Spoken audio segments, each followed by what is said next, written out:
Hi guys, welcome back to my YouTube channel. ಇದು ಬಂದು ಸೋಮವಾರದ ವ್ಲಾಗ್ ಆಗಿರುತ್ತೆ. ಸೋಮವಾರ ಬೆಳಗ್ಗೆನೇ ವ್ಯಾಪಾರಕ್ಕೆ ಹೋಗೋಣ ಅಂತ ಹೇಳ್ಬಿಟ್ಟು ನಾನು ಆಟೋದಲ್ಲಿ ಹೋಗ್ತಾ ಇದ್ದೀನಿ. ಯಾಕಂದರೆ ಸ್ವಲ್ಪ ಬ್ಲೌಸ್ಗಳನ್ನು ತಗೊಂಡು ಹೋಗ್ತಾ ಇದ್ದೆ. ಅದಕ್ಕೋಸ್ಕರ ಆಟೋದಲ್ಲಿ ಹೋಗೋಣ ಅಂತ ಹೇಳಿದ್ರು ನಮ್ಮಮ್ಮ. ಯಾಕಂದರೆ ಮಳೆ ಕೂಡ ಬರ್ತಾಯಿತ್ತು, ಅಂದರೆ ಜಡಿ ಮಳೆ ಥರ ಬರ್ತಾಯಿತ್ತು, ಸೋನೆ ಥರ. ಅದಕ್ಕೋಸ್ಕರ ನಾವು ಹೋಗೋ ಅಷ್ಟರಲ್ಲಿ ಬಸ್ ಬಂದು ನಿಂತಿತ್ತು. ಬ್ಯಾಗ್ ಎತ್ಕೊಂಡು ಬಸ್ ಹತ್ತು ಕೂತ್ಕೊಂಡು, ಇಲ್ಲಿ ನೋಡಿ ಫ್ರೆಂಡ್ಸ್, ಬಸ್ಸಲ್ಲೆಲ್ಲ ಯಾವ ಥರ ಬರ್ದಿರ್ತಾರೆ ಅಂತ ಹೇಳ್ಬಿಟ್ಟು, ಅದು ಹೇಗಾದರೂ ಇವ್ರಿಗೆ ಮನಸ್ಸು ಬರ್ತೋ ಗೊತ್ತಿಲ್ಲ. ನಿಜವಾಗ್ಲೂ ಈ ಥರ ಎಲ್ಲ ಮಾಡೋದು ತಪ್ಪು. ಯಾಕಂದರೆ ತುಂಬ ಜನ ಓಡಾಡ್ತಾ ಇರ್ತಾರೆ. ಇವು ಹೇಳ್ಬೇಕಾದ್ರೆ ಇದು ಮಾಡೋದೇ ತಪ್ಪು ನನ್ನ ಪ್ರಕಾರ. ಆ ಥರ ಎಲ್ಲ ಮಾಡೋಕ್ಕೆ ಹೋಗಬಾರ್ದು. ಆದರೆ ಚೆನ್ನಾಗಿರೋದನ್ನು ಹಾಳು ಮಾಡೋ ಥರ ಇದು. ಸರಿ ಅಂತ ಹೇಳ್ಬಿಟ್ಟು ನಾನು ಕುತ್ಕೊಂಡೆ. ಅಂದರೆ ಸ್ವಲ್ಪ ಬಟ್ಟೆ ಎಲ್ಲ ಮಡಚ್ಕೋಬೇಕಿತ್ತು, ಅಂದರೆ ಕೈಯಲ್ಲೇ ಇಟ್ಕೊಬಂದಿದ್ದಲ್ಲ, ಹಾಗಾಗಿ ಅವೆಲ್ಲ ರೆಡಿ ಮಾಡಿ ಇಟ್ಕೋಬೇಕಿತ್ತು ಬ್ಯಾಗ್ ಒಳಗಡೆ. ಆಮೇಲೆ ನಾನು ರೆಡಿ ಮಾಡಿ ಇಟ್ಕೊತಾ ಇದ್ದೆ. ಈ ಕಂಡಕ್ಟ್ರು ಅಂತ ಇದ್ರು, ನಮ್ಮ ಬಸ್ಸು ಒಂಥರ ಮನೆ ಆಗಿಬಿಟ್ಟೈತೆ ಕಣಮ್ಮ, ನಿನಗೆ ಎಲ್ಲನೂ ತೊಗೊಬಂದು ಇಲ್ಲೇ ಜೋಡಿಸ್ಕೊತಾ ಇರ್ತೀಯಾ ಅಂತ ಹೇಳ್ಬಿಟ್ಟು. ಅದಕ್ಕೆ ನಾನು ಜಾಸ್ತಿ ಲಾಸ್ಟ್ ಸೀಟಲ್ಲಿ ಕುತ್ಕೊಳ್ಳೋದು. ನಾನೇನು ಮನೆಗೆ ಎತ್ಕೊಂಡು ಹೋಗೋದಿಲ್ಲ, ಬ್ಯಾಗ್ನ ಇಲ್ಲಿ ಅಂಗಡೀಲಿ ಇಟ್ಟೋಗಿರ್ತೀನಿ. ಮನೇಲಿರೋ ಬಟ್ಟೆಗಳನ್ನ ಇಲ್ಲಿಗೆ ಕೈಯಲ್ಲಿ ಎತ್ಕೊಬೋದು, ಬಸ್ಸಲ್ಲಿ ರೆಡಿ ಮಾಡ್ಕೊಂಡು ಹೋಗ್ತೀನಿ. ಮತ್ತು ಇಳಿದ ತಕ್ಷಣ ವ್ಯಾಪಾರ ಮಾಡ್ಕೊಂಡು ಹೋಗ್ತೀನಿ. ಇನ್ನು ಎಲ್ಲಿರುತ್ತಣ್ಣ ಟೈಮು ಅಂತ ಅಂದೆ.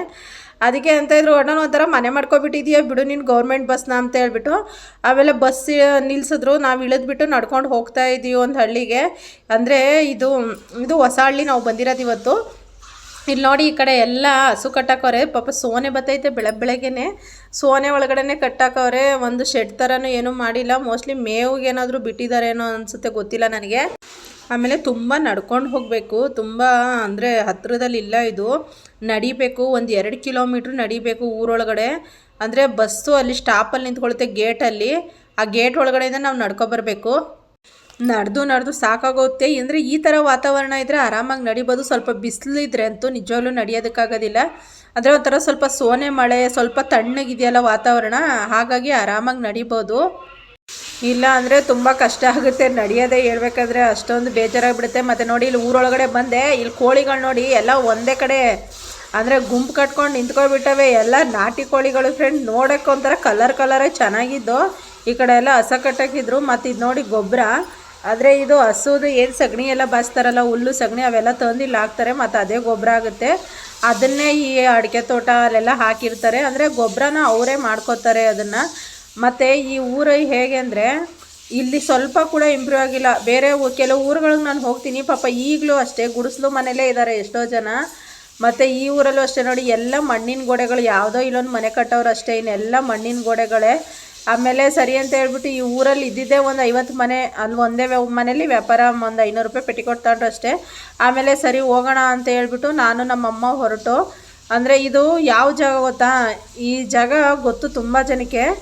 ನಾನು ಒಂದು ಸ್ವಲ್ಪ ದಿವಸದಿಂದ ಇದೇ ಜಾಗದಲ್ಲಿ ಕೂತ್ಕೊಂಡು ಗಂಟೆಗಟ್ಟಲೆ ಲೈವ್ ಮಾಡಿದ್ದೆ, ಈ ಸ್ಟಾಪಲ್ಲಿ ಕೂತ್ಕೊಂಡು. ಬಸ್ ಇಲ್ಲ ಅಂತ ಹೇಳ್ಬಿಟ್ಟು. ಅಂದರೆ ನಮ್ಮ ಲೈವಿಗೆ ಬರೋರಿಗೆ ಗೊತ್ತಿರುತ್ತೆ ಈ ಜಾಗ ಯಾವುದು ಅಂತೇಳಿ. ಅಂದರೆ ಹಿಂಗೆ ಕ್ಯಾಮ್ರಾ ಆನ್ ಮಾಡಿಬಿಟ್ಟು ಲೈವ್ ಮಾಡಿದ್ದು ಅದನ್ನು. ಮತ್ತು ಅಲ್ಲಿಂದ ಸ್ವಲ್ಪ ಮುಂದೆ ಬಂದು, ಅಂದರೆ ಇಲ್ಲಿ ಹಿಂದ್ಗಡೆ ಮನೆಗಳಿದ್ದಾವೆ. ಇದು ಹೇಗಿದೆ ಜಾಗ ಅಂದರೆ, ಒಂಥರ ಹತ್ಕೊಂಡು ಹೋಗ್ಬೇಕು. ಇವರೇನು ಅಂದರೆ ನಾಟಿ ಕೋಳಿ ಮತ್ತು ನಾಟಿ ಮೊಟ್ಟೆನ ಮಾರ್ತಾರೆ. ಅಂದರೆ ಸಾಕಿದ್ದಾರೆ ಇವರು, ಕೋಳಿ ಸಾಕಿದ್ದಾರೆ, ಮತ್ತು ಅದರಿಂದ ಬರೋ ಮೊಟ್ಟೆನ ಮಾರ್ತಾರೆ. ಇದು ನೋಡಿ ಜಾಗ ಹೇಗಿದೆ ಅಂತ. ಅಲ್ಲೊಂದು ಮನೆ, ಇಲ್ಲೊಂದು ಮನೆ, ಅಲ್ಲೊಂದು ಮನೆ ಅಂತ ಹೇಳ್ಬಿಟ್ಟು ಒಳ್ಳೆ ಕಾಡಿರೋ ಹಾಗಿದೆ ಇದು. ಈಗ ಈ ಜಾಗಕ್ಕೆ ನಾವು ಬಂದಿದ್ದೀವಿ ವ್ಯಾಪಾರ ಮಾಡೋದಕ್ಕೆ ಅಂತ ಹೇಳ್ಬಿಟ್ಟು. ಇದು ಫುಲ್ಲು ಹಿಂಗೆ ಮುಂದೆ ಹೋಯ್ತಾ ಇರ್ಬೋದು. ನಮ್ಮ ಅಮ್ಮಲ್ಲಿ ಮುಂದೆ ಹೋಗ್ತಾ ಇದೆ ನೋಡಿ. ಅಲ್ಲಿರೋ ಮನೆಗೆ ನಾವು ಹೋಯ್ತಾ ಇರೋದು. ಅಲ್ಲೊಂದು ಮನೆ ಕಾಣಿಸ್ತಾ ಇದೆ ನೋಡಿ, ಆ ಮನೆಗೆ ಹೋಯ್ತಾ ಇರೋದು. ಇಲ್ಲಿ ಹತ್ಕೊಂಡು ಹೋಗಬೇಕು. ಅಂದರೆ ಏನಂದರೆ ಇಂಥ ಜಾಗದಲ್ಲಿ ಸ್ವಲ್ಪ ಒಬ್ಬೊಬ್ರು ಬರೋಕ್ಕೆ ಭಯ ಆಗುತ್ತೆ. ಆದರೂ ನನಗೆ ಗೊತ್ತಿರೋ ಹಾಗೆ ಹಳ್ಳಿ ಕಡೆ ಆರಾಮಾಗಿ ಧೈರ್ಯವಾಗಿ ಓಡಾಡ್ಬೋದು, ಏನಿಲ್ಲ. ಅಂದರೆ ನನಗೆ ಅಂದರೆ ಸ್ವಲ್ಪ ಹೊಸ ಊರುಗಳಿಗೆ ಬಂದಾಗ ಭಯ ಆಗುತ್ತೆ. ಯಾಕಂದರೆ ನಾಯಿಗಳು ಬೇರೆ ಇರ್ತಾವಲ್ಲ, ನಾಯಿಗಳದೇ ಭಯ ನನಗೆ, ಇನ್ನೇನು ಅಲ್ಲ. ಅವು ಒಂದೊಂದು ನಾಯಿಗಳು ಈಗ ಅಕಸ್ಮಾತ್ ಜನ ಯಾರೂ ಇರೋಲ್ಲ, ಹಂಗೆ ಗಬ್ಬಂತ ಕಚ್ಕೊಳ್ಳೋಕ್ಕೆ ಬರ್ತವೆ. ಜನ ಇದ್ರೆ ಏನಿಲ್ಲ, ನಾಯಿನ ಹಿಡ್ಕೋತಾರೆ. ಯಾರೂ ಇಲ್ದಲೇ ನಾವು ಹೋಗ್ಬಿಟ್ರೆ ಹಂಗೆ ಕಚ್ಚೇ ಬಿಡ್ತವೆ. ಅದಕ್ಕೆ ನನಗೆ ಸ್ವಲ್ಪ ನಾಯಿ ಕಂಡ್ರೆ ಭಯ ಫ್ರೆಂಡ್ಸ್. ಮತ್ತು ಇಲ್ಲಿ ನೋಡಿ, ಇವರೆಲ್ಲ ಅಂದರೆ ತೆಂಗಿನ ಸಸಿ ಹಾಕಿದ್ದಾರೆ. ಇದು ಇನ್ನೂ ಇಲ್ಲ. ತೆಂಗಿನ ಮರ ಅಷ್ಟೇ 5 ವರ್ಷ ಅದಕ್ಕೆ ಸಾಕಿದ್ರೆ ಜೀವನ ಪೂರ್ತಿ ಫಲ ಕೊಡುತ್ತೆ ಅದು. ಮತ್ತು ಇವರು ಮೆಣಸಿನ್ಕಾಯಿ ಹಾಕಿದ್ದಾರೆ. ಈ ಕಡೆ ಮೆಣಸಿನ್ಕಾಯಿ, ಹಿಂದ್ಗಡೆ ತೊಗರಿಕಾಯಿ ಹಾಕಿದ್ದಾರೆ. ಮೆಣಸಿನ್ಕಾಯಿ ಎಲ್ಲ ಒಣಗಾಕಿ ಬಿಟ್ಟಿದ್ದಾರೆ, ಮೋಸ್ಟ್ಲಿ ಪುಡಿ ಮಾಡ್ಸೋಕ್ಕೆ ಅಂತ ಅನಿಸುತ್ತೆ. ಇವ್ರ ಮನೆ ಹತ್ರ ಬಂದು ನಿಜವಲ್ಲೂ ಇವ್ರು ಎಷ್ಟು ಒಳ್ಳೆಯವರು ಅಂದರೆ ತುಂಬ ಒಳ್ಳೆಯವರು, ಅಂದರೆ ತುಂಬ ಒಳ್ಳೆಯವರು. ನಾನು ಹಂಗೆ ವೀಡಿಯೋ ಮಾಡ್ಕೋತಾ ಇದ್ದೆ. ಕೆಲವ್ರು ಏನು ಗೊತ್ತಾ, ವೀಡಿಯೋ ಮಾಡೋಕ್ಕೆ ಬಿಡೋಲ್ಲ, ಬೇಡ ಅಂತಾರೆ. ನೆನ್ನೆ ವೀಡಿಯೋದಲ್ಲಿ ನಾನು ತೋರಿಸಿದೆ. ಅವರು ಹಂಗೆ ವೀಡಿಯೋ ಮಾಡು, ಫೋಟೋ ತೆಗಿ ಅಂತ ನನ್ನ ಜೊತೆ ಅಷ್ಟು ಚೆನ್ನಾಗಿ ಬಂದಿದ್ದರು. ಕೆಲವ್ರಂತೂ ಒಟ್ನಲ್ಲಿ ಏನಕ್ಕೂ ಇದೇ ಮಾಡೋದಿಲ್ಲ, ಬೇಡಪ್ಪ ನಮ್ಗೆ ಒಂಥರ ಆಗುತ್ತೆ, ನಾಚಿಕೆ ಆಗುತ್ತೆ ಅಂತಾರೆ. ಇನ್ನು ಕೆಲವರು ಏನಿಲ್ಲ, ಆರಾಮಾಗಿ ಅವರು ನಮ್ಮ ಜೊತೆನೇ ವಿಡಿಯೋ ಮಾಡಬೇಕಾದ್ರೆ ಬರ್ತಾರೆ. ಸರಿ ಅಂತ ಹೇಳ್ಬಿಟ್ಟು ಇವ್ರ ಮನೆ ಹತ್ರ ನಾನು ಕುತ್ಕೊಂಡಿದ್ದೆ. ಆಮೇಲೆ ಇವಮ್ಮ ಅಂತೂ ಅಲ್ಲಿ ಹೂ ಬಿಟ್ಟೈತೆ, ಹೋಗಿ ಕಿತ್ಕೊಂಡು ಮುಡ್ಕೊ ಹೋಗು ಅಂತ ಹೇಳ್ಬಿಟ್ಟು ನಾನು ಇಲ್ಲಿ ಬಂದೆ. ಇದು ಒಂಥರ ತುಪ್ಪದ ಕಲರು, ಇದು ಡೇರೆ ಹೂವು ಅಂತಾರಲ್ಲ ಅದು, ಇದೇನೋ ಹುಳ ಬೇರೆ ಎತ್ಕೊಬಿಡ್ತು ಕೈ ಮೇಲೆ. ಆಮೇಲೆ ಸರಿ ಅಂತ ಹೇಳ್ಬಿಟ್ಟು ನಾನು ಕಿತ್ಕೊಂಡೆ ಒಂದು ಚಿಕ್ಕದು. ಅವಮ್ಮ ಅಂತೂ ನಿನ್ನ ಮನೇಲಿ ಮಕ್ಕಳಿದ್ರೆ ತೊಗೊಂಡೋಗಿ ಕಿತ್ಕೊಂಡೋಗಿ ಎಲ್ಲನೂ ಅಂತ ಹೇಳ್ಬಿಟ್ಟು, ಇದು ನಮ್ಮ ಮನೇಲಿ ಯಾರು ಮುಡ್ಕೋತಾರೆ ಅಂತ ಹೇಳ್ಬಿಟ್ಟು ನಾನು ಮಾತ್ರ ಒಂದೇ ಒಂದು ಕಿತ್ಕೊಂಡೆ, ಸ್ವಲ್ಪ ವೀಡಿಯೋ ಮಾಡಿಕೊಂಡೆ. ಅಂದರೆ ಈ ವಾತಾವರಣಕ್ಕೆ ಎಷ್ಟು ಚೆನ್ನಾಗಿತ್ತು ಅಂದರೆ ಅಷ್ಟು ಚೆನ್ನಾಗಿತ್ತು. ಈ ರೀಲ್ಸ್ ಮಾಡೋರ್ಗಂತೂ ಹೇಳಿ ಮಾಡಿಸಿದ ಜಾಗ. ಇವು ನಾನು ಹಳ್ಳಿಗಳಲ್ಲಿ ಕೆಲವು ಕಡೆ ವಿಡಿಯೋ ಮಾಡ್ತೀನಲ್ಲ, ಅಷ್ಟು ಚೆನ್ನಾಗಿ ಇಲ್ಲೆಲ್ಲ ಏನು ಗೊತ್ತೋ, ಸುತ್ತಮುತ್ತ ನವಿಲು, ಎಷ್ಟು ಶಬ್ದ ಅಂದರೆ ಪಾಪ ನವಿಲುಗಳಿಗೆ ಊಟ ಇಲ್ದಲೇ ಸುಮ್ಮನೆ ಇದು ಮಾಡಿದೆ. ಯಾಕಂದರೆ ಬರಗಾಲ ಬಂದಿರೋದ್ರಿಂದ ತೊಗರಿಕಾಯಿ ಮತ್ತು ಇದು ಅಲಸಂದೆಕಾಯಿ ಎಲ್ಲ ಹಾಕ್ತಿದ್ರು, ಇವಾಗೇನು ಹಾಕಿಲ್ವಲ್ಲ, ಹಾಗಾಗಿ ಅವಕ್ಕೆ ಆಹಾರ ಸಿಗ್ದಲೇ ಎಷ್ಟು ಕಿರ್ಚ್ತಾ ಇದ್ದಾವೆ ಗೊತ್ತಾ. ನವಿಲುಗಳಿಗೂ ಆಹಾರ ಇಲ್ಲ ಹೇಳ್ಬೇಕಾದ್ರೆ. ಅವು ಅಮ್ಮ ನನಗೆ ಅದೇ ಅಂತ ಇದು, ನೋಡ ಪಕ್ಷಿಗಳು ನವಿಲುಗಳು ಹೆಂಗೆ ಕಿರಿಸ್ತವೆ ಊಟ ಇಲ್ದಲೆ ಪಾಪ ಅವಕ್ಕೆ ಅಂತ ಹೇಳ್ಬಿಟ್ಟು. ಆಮೇಲೆ ಬಂದು ಇವ್ರ ಮನೆ ಹತ್ರ ಕುತ್ಕೊಂಡೆ.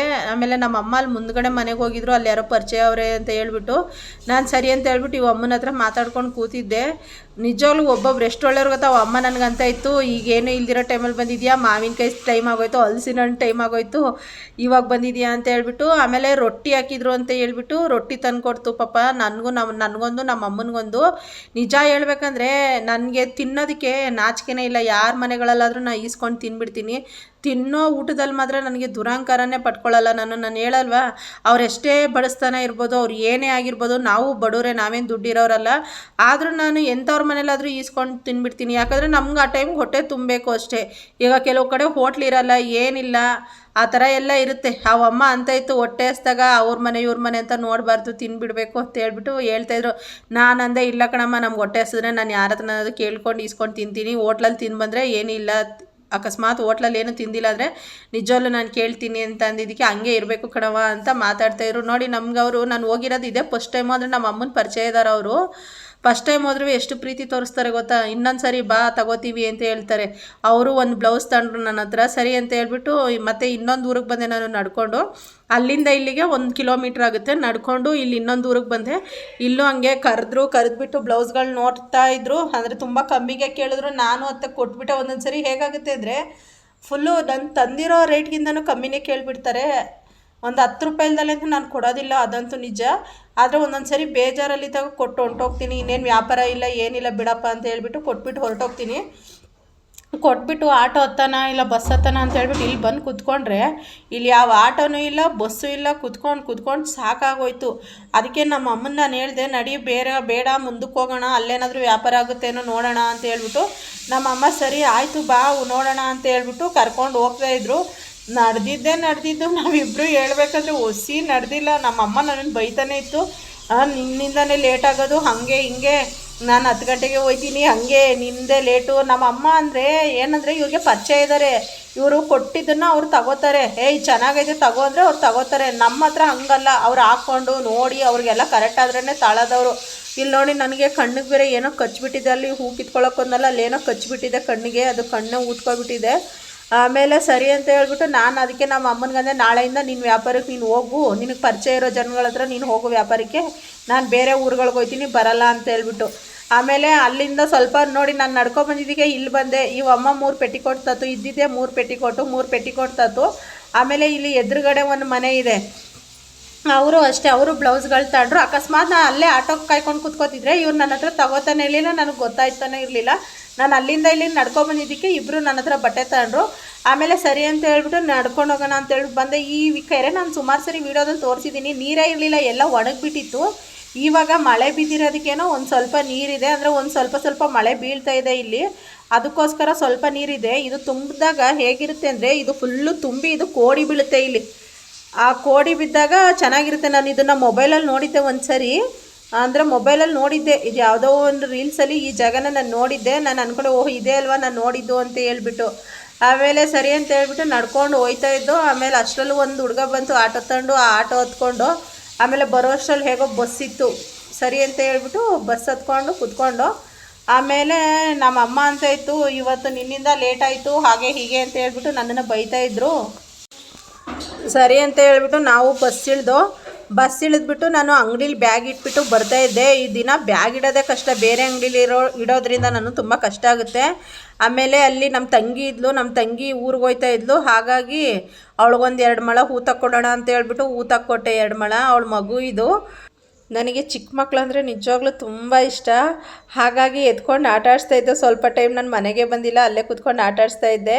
ಆಮೇಲೆ ಸರಿ ಅವರು ಹೊರಡ್ತೀವಿ ಅಂತ ಅಂದರು. ಸರಿ ಅಂತ ಹೇಳ್ಬಿಟ್ಟು ಮಗು ಕೊಟ್ಬಿಟ್ಟು ನಾನು ಬಂದೆ. ಸ್ವಲ್ಪ ಮುಂದೆ ಬಂದು ಟೊಮೊಟೊ ತಗೊಂಡೆ. ಟೊಮೊಟೊ ಎಲ್ಲ ತಗೊಂಡು ಮತ್ತು ಸ್ವಲ್ಪ ತರಕಾರಿನೂ ಬೇಕಿತ್ತು, ಅದನ್ನೆಲ್ಲ ತಗೊಂಡು ಆಟೋ ಹೊತ್ಕೊಂಡು ಬಂದು. ಆಟೋದವ್ರು ಕೇಳ್ತಾಯಿದ್ರು, ಏನು ಸಕ್ಕರೆ ನೋಡಿದ್ರೆ 80 ರೂಪಾಯಿ ಆಗೋಯ್ತು, ಎಣ್ಣೆ ನೋಡಿದ್ರೆ 200 ರೂಪಾಯಿ ಆಗೋಯ್ತು, ಬರಗಾಲದಲ್ಲಿ ಎಲ್ಲ ರೇಟ್ ಜಾಸ್ತಿ ಆಯಿತು ಅಂತ ಹೇಳ್ತಾಯಿದ್ರು. ಏನು ಮಾಡೋಕ್ಕಾಗಲ್ಲ, ಹೇಗಿದ್ರು ಜೀವನ ಮಾಡಬೇಕಲ್ವ ಅಂತ ಹೇಳ್ಬಿಟ್ಟು ನಮ್ಮಮ್ಮ ನಾವು ಮಾತಾಡ್ಕೊಂಡು ಬಂದು ನೋಡಿ ಇಷ್ಟೇ ತರಕಾರಿ ತಂದಿದ್ದು. ನಾನು ಏನಂದರೆ ಡೈಲಿ ಸ್ವಲ್ಪ ಸ್ವಲ್ಪ ತಗೊಬತ್ತೀನಿ, ಅಂದರೆ ಒಂದೊಂದು ದಿವಸ ತರಲ್ಲ, ಒಂದೊಂದು ದಿವಸ ಸ್ವಲ್ಪ ತಗೊಬತ್ತೀನಿ. ಹಾಗೆ ಸ್ವಲ್ಪ ರೊಟ್ಟಿ ಕೊಟ್ಟಿದ್ದ ಮನೆಯವರು ಸೀತಾಫಲ ಕಿತ್ಕೊಟ್ಟಿದ್ರು, ಅದನ್ನು ತಗೊಬಂದೆ. ಮತ್ತು ಇದಾಗಿತ್ತು ಇವತ್ತಿನ ವೀಡಿಯೋ. ಯಾರಾದರೂ ಫಸ್ಟ್ ಟೈಮ್ ಚಾನಲ್ ನೋಡ್ತಾ ಇದ್ದರೆ ಪ್ಲೀಸ್ ಸಬ್ಸ್ಕ್ರೈಬ್ ಮಾಡ್ಕೊಂಡು ಸಪೋರ್ಟ್ ಮಾಡಿ ಅಂತ ಕೇಳ್ಕೊತಾ ವಿಡಿಯೋನ ಇಲ್ಲಿಗೆ ಎಂಡ್ ಮಾಡ್ತಾಯಿದ್ದೀನಿ. Thank you.